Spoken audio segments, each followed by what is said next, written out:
বলে জগ মন মোহে।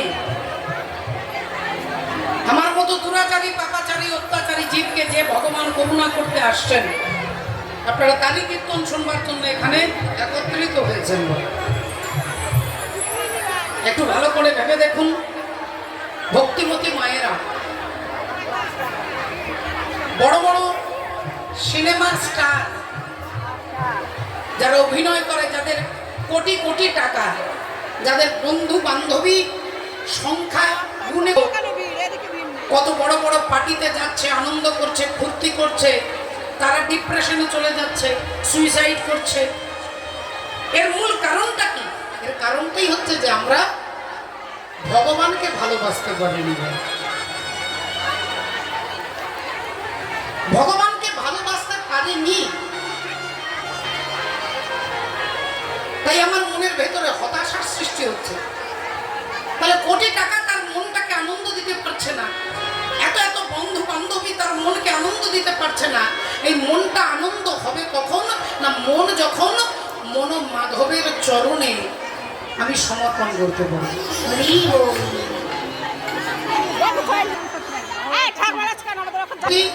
চৈতন্য চরিতামৃত বললেন, কোন ভাগ্যে কোন জীবের শ্রদ্ধা যদি হয়, তবে তো সেই জীবে সাধু সঙ্গ কর। সাধু সঙ্গ হইতে হয় শ্রবণ কীর্তন, আর কীর্তন হইতে হয় জীবের অনর্থ নিবর্তন। সাধু সঙ্গ করতে হবে, সাধুকে দেখতে হবে, সাধুর কথা সাধন করতে হবে। তাহলে কি হবে না, আপনার ভেতরে যে জঞ্জালগুলো, নোংরাগুলো একটা একটা করে পরিষ্কার হবে। প্রারব্ধ কর্ম, এই প্রারব্ধ কর্মের ফল আমাদের সবাইকে ভোগ করতে হবে। বড় বড় নেতা, বড় বড় মন্ত্রী, ডাক্তার, মাস্টার, ইঞ্জিনিয়ার, সামান্য পাবলিক, আমাদের মতো কীর্তনিয়া, আমরা সবাই প্রারব্ধ কর্মের ফলকে ভোগ করতে হবে। কিন্তু প্রারব্ধ কর্মের ফল ভগবান সেটাকে হরণ করতে পারবে, এ ভিন্ন। এ জগতে প্রারব্ধ কর্মকে কেউ খণ্ডন করতে পারবে না। আপনারা দেখছেন জগন্নাথ 15 দিনের জন্য অসুস্থ, আমরা দেখেছি, আমরা শাস্ত্রে শুনেছি। এই 15 দিন জগন্নাথের অসুস্থ শরীর, এর মূল কারণটা কি? কেন জগন্নাথ অসুস্থ হলেন? তিনি তো ত্রিগুণাতীত, তার কোনো আধি নেই, তার কোনো ব্যাধি নেই, তার কোনো জরা নেই, তিনি অসুস্থ। আপনাদের মনের মধ্যে প্রশ্ন জাগবে না যে সারা জগতের যিনি না, তিনি জ্বর হয়ে ঢাকা দিয়ে শুয়ে আছে? এর কারণটাই হচ্ছে যে ভক্তের প্রারব্ধ কর্মের ফলটাকে ভগবান নিজে গ্রহণ করেছে। তার নাম মাধব দাস। মাধব দাস, যিনি ভগবানকে ছাড়ার কিছু জানে না, ভগবানের ভজন করতে করতে বুড়ো হয়ে গেছে। বৃদ্ধ মাধব দাস, প্রচন্ড শরীর অসুস্থ হয়ে গেছে, বারবার পায়খানা যাচ্ছে, বারবার উঠে দাঁড়াতে পারছে না, কথা বলতে পারছে না, পাগুলো কাঁপছে, জল নেবার ক্ষমতা নেই, কিন্তু বারবার পায়খানা হয়ে যাচ্ছে। এখন তিনি শুয়ে আছেন নোংরা অবস্থায়। স্বয়ং ভগবান জগন্নাথ তার সেই ময়লাগুলোকে, মলগুলোকে নিজের হাতে পরিষ্কার করছেন, জল দিয়ে ধুয়ে পরিষ্কার করছেন, কাপড় কেচে দিচ্ছেন, পায়খানার কাপড়, কাপড় কেচে দিচ্ছেন ভগবান। মাধব দাস বুঝতে পেরে গেছে যে ইনি বাচ্চার ছেলে নন, এনার গায়ে গন্ধটাতে বুঝতে পারছে ইনি সারা জগতের নাম। হাত জোড় করে বলছে, ঠাকুর সারাটা জীবন তোমার নাম করলাম, ভজন করলাম, তোমাকে ছাড়া কিছু জানলাম না, বুঝলাম না, আমার এত বড় ব্যাধি হলো কেন দয়া করো। ভগবান বললেন, কোনো না কোনো জন্মের সঞ্চিত কর্মের ফল এ জন্মে তোমাকে ভোগ করতে হচ্ছে, একে প্রারব্ধ কর্ম বলে। কোনো না কোনো জন্মে ঘুরতে ঘুরতে ঘুরতে ঘুরিত পাপ বলে। আর সেই পাপের ফল ধরুন এই 2025 সালে ভগবান আমাকে দেবেন। সেই ফলগুলোকে যখন এই জন্মে আমি ভোগ করছি তাকে প্রারব্ধ কর্ম বলে। তাই বলছে তোমাকে তোমার প্রারব্ধ কর্মের ফল এই 15টা দিন তোমাকে ভোগ করতে হবে। মাধব দাস বললেন, ভালো হয়ে যাবে। পরের দিন সকাল হয়েছে, মাধব দাস সুস্থ হয়ে হেঁটে বেড়াচ্ছে, স্নান করছে, ফুল তুলছে, চন্দন ঘর্ষণ করছে। হঠাৎ তার মনে হলো যে কালকে রাত্রিবেলায় জগন্নাথ আমাকে বলল আমার কর্মের ফল 15 দিন এই প্রারব্ধ কর্মের ফল ভোগ করতে হবে, তাহলে আজকে আমি ভালো হয়ে গেলাম কেন? আজকে আমি উঠে দাঁড়াচ্ছি, হাঁটছি, চলছি, আমার কোনো দুর্বলতা নেই, এর কারণটা কি? স্বয়ং জগন্নাথকে যখন কেঁদে কেঁদে বললেন তোমার প্রারব্ধ 15 দিনের কর্মের ফল আমি তোমার জন্য গ্রহণ করেছি। তোমার কর্মের প্রারব্ধ ফলটাকে আমি গ্রহণ করেছি, এই 15টা দিন আমি অসুস্থ থাকবো তোমার জন্য। ভক্তের প্রারব্ধ কর্মের ফল ভগবান চুরি করে নিতে পারে যদি সেই ভক্ত মাধব দাসের মতো ভগবত চরণে আত্মনিবেদন করেন। এই 15 দিন ভক্তের জন্য ভগবান অসুস্থ থাকেন, নইলে তার অসুস্থ হওয়ার কোনো কারণই নেই। তিনি ত্রিগুণাতীত, 3 গুণের অতীত। তার তেমন ভক্তাধীন ভগবান যে ভক্তকে ভালোবাসেন আর ভগবান সাড়া দেবেন না, এটা হতে পারে না। আমরা এই ধন্য ভারতবর্ষের মাটিতে জন্মগ্রহণ করেছি। এই সমগ্র পৃথিবীর, সমস্ত পৃথিবীর অগ্নিকোণ হচ্ছে এই ভারতবর্ষ। পৃথিবীর অগ্নিকোণ হচ্ছে ভারতবর্ষ, আর ভারতবর্ষের অগ্নিকোণ হচ্ছে উড়িষ্যা। উড়িষ্যার অগ্নিকোণ হচ্ছে জগন্নাথ মন্দির, আর জগন্নাথ মন্দিরের অগ্নিকোণ হচ্ছে রন্ধনশালা, যেখানে জগন্নাথের ভোগ রন্ধন করেন স্বয়ং মা লক্ষ্মী দেবী, যেখানে রান্না করেন। আপনাকে জাদু দেখবার জন্য পিসি সরকারকে খুঁজতে হবে না, আপনি নীলাচল ধাম চলে যান, একটা উনুনে 8টা হাঁড়ি বসিয়ে রান্না করা হয়। উনুনটার ওপরে যে হাঁড়ি থাকবে সেই হাঁড়ির রান্না স্বাদ, তোমার এঠো প্রসাদ আমি একটু পেতে চাই। ভগবান কথাটাকে ঘুরিয়ে দিলেন, বললেন নারদ ঠিক আছে ঠিক আছে, অন্য একদিন হবে। নারদ বারবার বলে, ভগবান বারবার কথাটাকে ঘুরিয়ে দেয়। প্রসাদ দিতে তিনি চান না। দেবর্ষি নারদ দেখলেন ভগবানকে ধরলে হবে না, ভগবানের গৃহিণীকে ধরতে হবে। লক্ষ্মী দেবীকে গিয়ে বলছেন, মাগো আমি প্রভুর একটু এঠো প্রসাদ পেতে চাই। লক্ষ্মী দেবী এমনিতেই নারী জাতি, মন একটু কোমল। দেবর্ষি নারদ যখন কেঁদে কেঁদে বলছে, মা বলছেন ঠিক আছে এক কাজ করো, তুমি এমনি ভাবে পাবে না, তুমি আমার সখী হয়ে যাও। সখী সেজে যখন জগন্নাথ সেবা করবে, কাপড় পরে মাথায় ঘোমটা দিয়ে মা লক্ষ্মীর সখী হয়ে দাঁড়িয়ে আছেন, প্রভু জগন্নাথ সেবা করছেন। সেবার পরে যখনই তার হাত মুখ ধুইয়ে দিয়েছে, তখনই এঠো থালাটা নিয়ে চলে যাবে, ভগবান বুঝতে পেরে গেছে যে হাতে নিয়ে সোজা ছুটছে। যে নারদ সারা জীবন নেচে নেচে গান করে করে, নাচতে নাচতে গান করে, এত আনন্দে উন্মাদ হয়ে গান করে, সেই জগন্নাথের প্রসাদ সেবা করে তার প্রেম উন্মাদনা আরো বেড়ে গেল।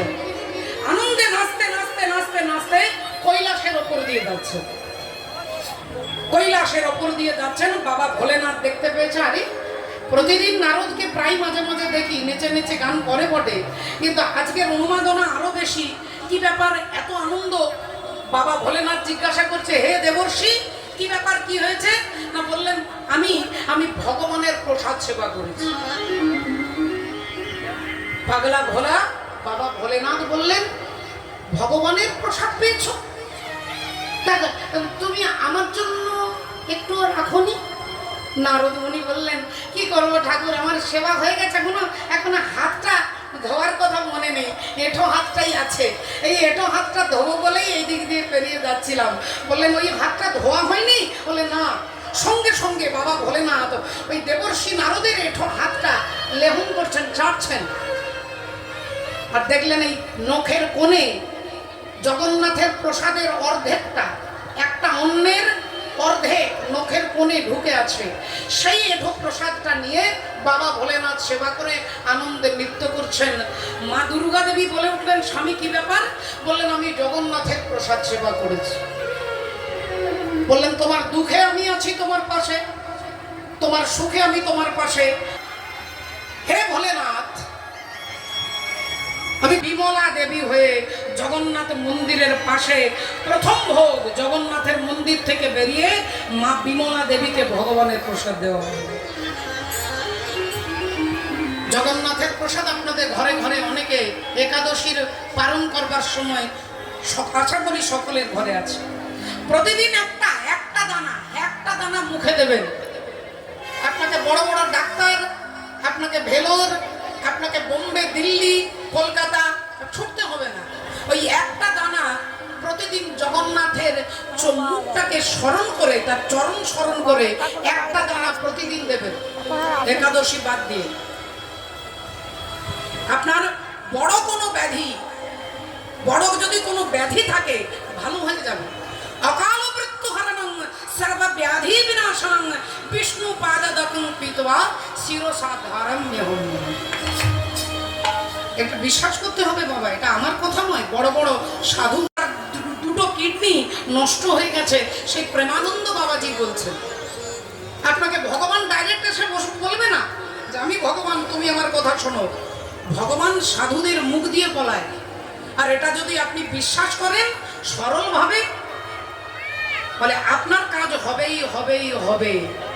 এটাই শাস্ত্র, এটাই এত ক্ষমতা। অকাল মৃত্যু হরণং, অকাল মৃত্যুকে রোধ করতে পারে ভক্তের আর ভগবানের চরণামৃতের এত ক্ষমতা। সেই ভগবানের কথা আজকে আমরা শুনবার জন্য এসেছি। আপনাকে জাদু দেখতে বড় বড় শহরে টিকিট কেটে দেখতে হবে না। জাদু হচ্ছে ভগবানের নাম, ভগবানের কথা। জগাই মাধাই পাপী ছিল বলে তারা হরি নামের দ্বারা চরিত্র পরিবর্তন হয়ে গেল, লক্ষ্য হীরার চরিত্র পরিবর্তন হয়ে গেল। আছে কোনো ডাক্তার এই পৃথিবীতে, এমন ডাক্তার যিনি কোনো মানুষের চরিত্রটাকে অপারেশন করে চেঞ্জ করে দিয়েছে? বলে না। এই জন্যই তো আপনারা এসেছেন সকলে ভগবানের কথা গুণানো কীর্তন শুনবেন বলে। তাই বাবা ঠাকুর আজকে সেই চৈতন্য ভগবান আমাদের মতো, আমার মতো দুরাচারী পাপাচারী জীবকে করুণা করবার জন্য আসছেন। দেখতে কেমন মনে হচ্ছে? চাচরাচি কুরকে শিখি পাখা হয়, চাচরাচি কুরকে শিখি পাখা হয়, চাচরাচি কুরকে শিখি পাখা হয়। আর জড়িত মালতি মাল জগমন মোহে, জড়িত মালতি মাল জগত না মোহে, জড়িত মালতি মাল জগত না মোহে। বাবা যাচ্ছেন সামনের দিকে, তাকাচ্ছেন পেছনের দিকে। বারবার যাচ্ছেন সামনে, তাকাচ্ছেন পেছনে।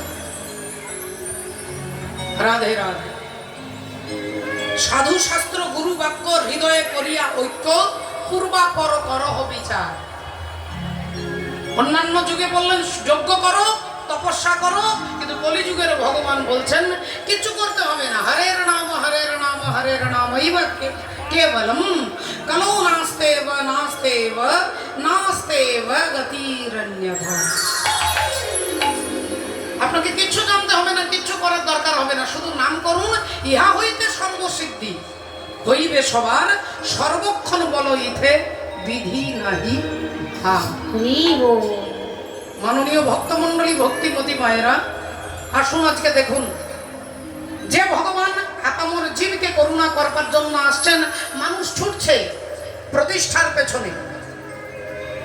কলির মানুষকে এখন যদি 3 দিন খেতে না দেন তার কিচ্ছু ক্ষতি হবে না, কিন্তু আপনি যদি 3 দিন তার হাত থেকে মোবাইলটাকে কেড়ে নেন, মানে হার্ট ফেল করে হরি বলবেন।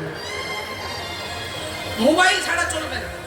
ছুটছে সারা জড়াইয়া, আর প্রতিষ্ঠা যায় তার পাছু গড়াইয়া। আপনাকে প্রতিষ্ঠার পেছনে ছুটতে হবে না, প্রতিষ্ঠা আপনার পেছনে ছুটবে। হনুমান প্রতিষ্ঠার জন্য ছুটে বেড়াননি, হনুমানের পেছনে প্রতিষ্ঠা ছুটছে। হনুমানের লেজ হচ্ছে প্রতিষ্ঠা, আর লেজ পেছনে থাকে। তাই প্রতিষ্ঠা হনুমানের পেছনে, আর আমরা প্রতিষ্ঠার পেছনে ছুটছি। এই জন্য এত দুঃখ, এত জ্বালা, এত যন্ত্রণা। এই যন্ত্রণা থেকে মুক্তি পাওয়ার জন্য ভগবান বললেন অন্য কিছু তোমাকে করতে হবে না, তোমাকে হাজার হাজার গ্রন্থ পড়তে হবে না, শুধু নামকে আশ্রয় করো। নামের দ্বারা জীব পরম আনন্দ লাভ করতে পারবেন না, ভগবানকে দেখতে পাবেন। আসুন দেখুন একটু করে, কুরুক্ষেত্রের যুদ্ধ শেষ হয়ে গেছে। যুদ্ধ শেষে অর্জুন রথে বসে আছেন, অর্জুনের রথটা ভগবান চালিয়ে নিয়ে যাচ্ছে। অর্জুন মনে মনে চিন্তা করছে যে আমারই জন্য যুদ্ধটা জিতেছে, আমারই জন্য জিতেছি। আমি একে মেরেছি, ওকে মেরেছি, 10 জনকে, 20 জনকে, হাজার হাজার লোককে আমি মেরেছি। তাহলে আমার ক্রেডিট, আমার প্রশংসা এখন স্বর্গমর্ত পাতাল সবাই করছে। এই ওই দিক থেকে ঢোক, আপনি নিজের প্রশংসা শুনুন, অহংকার ঢুকে গেল। তুমি ভালো গান করো, অহংকার ঢুকে গেল। তুমি ভালো নাচ করো, অহংকার ঢুকে গেল। ফলে তাহলে কি করব না, যখনই কেউ প্রশংসা করবে ওই প্রশংসাটাকে গোবিন্দ চরণে নিবেদন করবে। আপনি ভাববেন যে আমার যা কিছু ভালো সব তোমার জন্য, আমার যা কিছু ভালো তোমার জন্য। তাহলে অহংকার ছুঁতে পারবে না। অর্জুন মনে মনে ভাবছে আমার জন্য জিতেছে, আমি এই করেছি, ওই করেছি, এটা করেছি, ওটা করেছি। এমন সময় বাড়ির কাছাকাছি চলে এসেছে রথ। ভগবান বলছেন অর্জুন তুমি নেমে তোমার বাড়িতে চলে যাও, রথ থেকে নেমে বাড়ির ভেতরে চলে যাও। অর্জুনের হঠাৎ ওই যে অহংকার ঢুকে গেছে। এই হঠাৎ তার মনে হলো গাড়িটার মালিক আমি, রথটার মালিক আমি, তাহলে আমি আগে তুমি নামো তারপরে আমি। ভগবান বললেন না আগে তুমি। অর্জুন বলে না আগে তুমি। ভগবান আবার বলে না তুমি। অর্জুন আবার বলে না তুমি। তুমি নামবে তারপরে কৃষ্ণ নামবে। দাদা বলে দিয়েছে, দাদার আদেশ, দাদার আদেশকে না ফেলতে পারবে। মনে মনে রাগ হলো, অভিমান হলো, একটু বিরক্ত হলো, কিন্তু কিছু বলতে পারবে না। অর্জুন গটগট করে নেমে হেঁটে হেঁটে চলে যাচ্ছে। আর যেই ঘরের ভেতরে একটা পা, বাইরে একটা পা, সারা পাবলিক যাওয়া আসা করছে। কেউ হেঁটে যাচ্ছে, কেউ আসছে, কেউ দাঁড়িয়ে আছে, কেউ বসে আছে। হঠাৎ এমন সময় একটা বোম ব্লাস্টিং হলো, একটা বোম ব্লাস্টিং হলো। যে কথা বলছিল সেও চমকে গেল, যে চুপ করেছিল সেও চমকে গেল, অর্জুনও চমকে গেল। চমকে গিয়ে পিছনে তাকিয়েছে, আর যেই তাকিয়েছে দেখছে অর্জুনের রথটা ফেটে গিয়ে দাউ দাউ করে আগুন জ্বলছে। অর্জুন ভেবেছিলেন ঘরের ভেতরে যাব, ওখান থেকে পিছিয়ে এসে ছুটে এসে গোবিন্দের কাছে দাঁড়িয়েছে। কৃষ্ণ, যে রথটা এত সুন্দর রথ, আমার রথ, যে রথে তুমি বসেছিলে, সেই রথটা হঠাৎ করে ফেটে গিয়ে আগুন লেগে গেল কেন কৃষ্ণ? ভগবান মিষ্টি হেসে বললেন অর্জুন, আসলে তুমি যাদের যাদের সঙ্গে যুদ্ধ করেছো না, কৃপাচার্য, দ্রোণাচার্য, বড় বড় বীর যোদ্ধা, তাদের একটা ঘাতক শক্তি, একটা অদৃশ্য ঘাতক শক্তি এখনো পর্যন্ত কাজ করছিল। তারা অপেক্ষা করছিল তোমাকে মারবার জন্য, কিন্তু তোমার আগের দিকে আমি বসে আছি, তাই আমাকে ভেদ করে তোমার কাছে কোনো শত্রু, সেই অদৃশ্য শক্তি তোমার কাছ পর্যন্ত আসতে পারছিল না। কারণটা হচ্ছে আমি আগে বসেছিলাম। তুমি আমাকে বারবার বলছিলে যে তুমি আগে নেমে যাও, তুমি আগে নেমে যাও। অর্জুন, আমি তোমারই কাছে দাঁড়িয়ে চিৎকার করে ঘোষণা করেছিলাম, ক্ষিপ্রাং ভবতি ধর্মাত্মা সসচ্ছন্তি নিগঞ্ছতি কন্তেয় প্রতি জানহি নমে ভক্ত প্রণশ্যতি। আমার ভক্তের বিনাশ আমি হতে দিই না। তোমার আগে আমি বসেছিলাম, যতক্ষণ আমি ছিলাম ততক্ষণ কেউ তোমার একটা চুলও বাঁকা করতে পারবে না। তাই তোমার আগে আমি যদি নেমে যেতাম, এই রথের সঙ্গে তুমিও ফেটে টুকরো টুকরো হয়ে দাউ দাউ করে আগুন জ্বলবে। শুধু তোমাকেই রক্ষা করবার জন্য, শুধু তোমাকে বাঁচানোর জন্য তুমি শতবার বলার পরেও আমি এই রথ থেকে নামিনি। অর্জুনের লজ্জা হলো, অর্জুন লজ্জিত হয়ে গেলেন। অর্জুন ভেবেছিল আমি আগে কেন নামবো, তুমি তো ড্রাইভার। আর অন্তর্যামী ভগবান ভক্তকে রক্ষা করবার জন্য এত ভক্তের বলা সত্ত্বেও তিনি নামছেন না, কারণ তিনি যে কথা দিয়েছেন আমি ভক্তকে রক্ষা করি। তাহলে সেই অর্জুনের রথটা, এই রথ কোন রথ? জগন্নাথের রথ। পৃথিবী বিখ্যাত রথ হচ্ছে জগন্নাথ। জগন্নাথ এই দেহটা থেকে একবার আত্মা বেরিয়ে গেলে এই রথটাতে তিনি আর দ্বিতীয়বার ফিরে আসবে না। বলে এই রথটা থেকে একবার নেমে গেলে আর ফিরে আসবে না। তাহলে কি হবে তখন? এত বছরের পর বছর রথ তৈরি হচ্ছে, এত রথ গেল কোথায়? ওই রথটাকে ভেঙে কাঠগুলো দিয়ে ভোগের জ্বালানি হিসেবে আগুনে পুড়িয়ে রান্না করা হয়, আগুনে পোড়ানো হয়। এই দেহ রথটা থেকে যখনই জগন্নাথ পরমাত্মা বেরিয়ে যাবে, এই রথটাকে শ্মশানে নিয়ে গিয়ে আগুনে দাহ করা হবে না? তাহলে আপনি আপনার দেহটাকে ভালোবাসতে শিখুন। কিন্তু ভালোবাসবেন কি জন্য বাসবেন বলেন? এই দেহটা দিয়ে গোবিন্দের ভজন হয়, এই দেহটা নিয়ে আমি কীর্তন শুনতে যাই, এই দেহটা নিয়ে আমি মন্দিরে যাই, এই দেহটা দিয়ে, এই হাত দিয়েই আমি ভজন করি, আমি মুখ দিয়ে হরি কথা বলি। এই ভগবানকে সামনে দাঁড় করান। এই জগতের কোনো শক্তি নেই আপনার আনন্দটাকে এক ফোঁটা কমিয়ে দেবার। আর ভগবানকে বাদ দিয়ে আপনি আনন্দের সমস্ত জিনিস আপনার বাড়িতে এনে রাখুন, ফলে ধীরে ধীরে আপনাকে ডিপ্রেশন, আপনার ভেতরে মাথা কাজ করবে না বাবা, আপনার ভালো লাগবে না। এর কারণটা কি না, ভগবান থেকে অনেকটা দূরে আপনি চলে গেছেন। তাই মানে কি হারে হার হ্যাঁ, এই মনকে ভগবত চরণে নিবেদন করার নামই হচ্ছে ভক্তি, ভালোবাসা। রাধে রাধে। চৈতন্য ভগবান এটাই জগৎকে জাগানোর জন্য আসছে। হাসি মাখা বদনে আর ছল ছল নয়নে মন ভ্রময় নিবা